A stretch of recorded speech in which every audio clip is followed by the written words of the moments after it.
বিসমিল্লাহির রহমানির রহিম। আসসালামু আলাইকুম দেশ এবং দেশের বাইরে যে যেখান থেকে আজকে আমার এই ব্লগটি দেখছেন, আশা করি আল্লাহর রহমতে সবাই ভালো আছেন। আলহামদুলিল্লাহ আমরাও ভালো আছি। আচ্ছা, আমি আলু দিয়ে কাঁকরোল ভাজির একটি মজাদার রেসিপি নিয়ে আপনাদের মাঝে হাজির হয়ে গিয়েছি।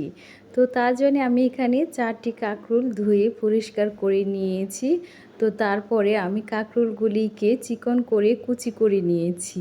তারপরে আমি 2টি আলুকেও কাঁকরোলের সঙ্গে কুচি করে রেখে দিয়েছি। আলু দিয়ে যেহেতু কাঁকরোলটা ভাজি করব, তো তার জন্যে আমি 2টি আলু এবং 4টি কাঁকরোল এখানে কুচি করে রেখে দিয়েছি। এখন প্রথমে আমি একটি চুলাতে একটি কড়াই বসিয়ে এর মধ্যে এড করছি পরিমাণ মতো তেল। তো তেলটি গরম হয়ে এলে এখন আমি এর মধ্যে দিয়ে দিচ্ছি পেঁয়াজ কুচি।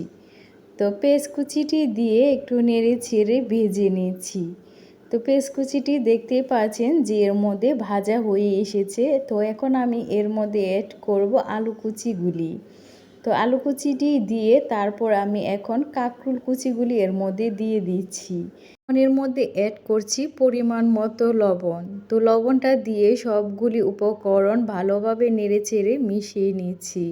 তো প্রতিদিনের মতো আজকেও আপনাদের কাছে আমার একটি রিকোয়েস্ট, আমার এই ব্লগটি যদি প্রথম থেকে শেষ পর্যন্ত দেখে সামান্যতম পরিমাণের ভালো লেগে থাকে তাহলে প্লিজ একটি লাইক এবং সাবস্ক্রাইব করবেন।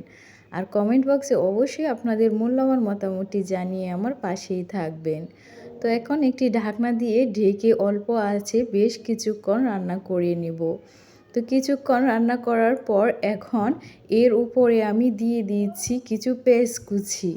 এতে ভাজিটা খেতে খুবই টেস্ট হয়। এখন সবগুলি উপকরণকে এবার নেড়ে চেড়ে মিশিয়ে নিচ্ছি। নিয়ে কিছুক্ষণ রান্না করে নিয়েছি। নিয়ে এখন উপর থেকে কিছু কাঁচামরিচ দিয়ে দিচ্ছি। তো কাঁচামরিচ দেওয়ার কারণে ভালো একটা ফ্লেভার আসে, খেতেও অনেক টেস্ট হয়। তো অবশ্যই আপনারা এই রেসিপিটা একবার ট্রাই করে দেখবেন, আশা করি আপনাদের কাছেও ভালো লাগবে। অতি অল্প সময়ে একটি সহজ এবং মজাদার ভাজি তৈরি করা যায়। তো কাঁকরোল ভাজিটা কীরকম হয়েছে আপনারা অবশ্যই কমেন্ট করে জানাবেন। আজ ভিডিওটি এখানেই শেষ করছি। সবাই ভালো থাকবেন, সুস্থ থাকবেন, আমাদের জন্যও দোয়া করবেন। আল্লাহ হাফেজ।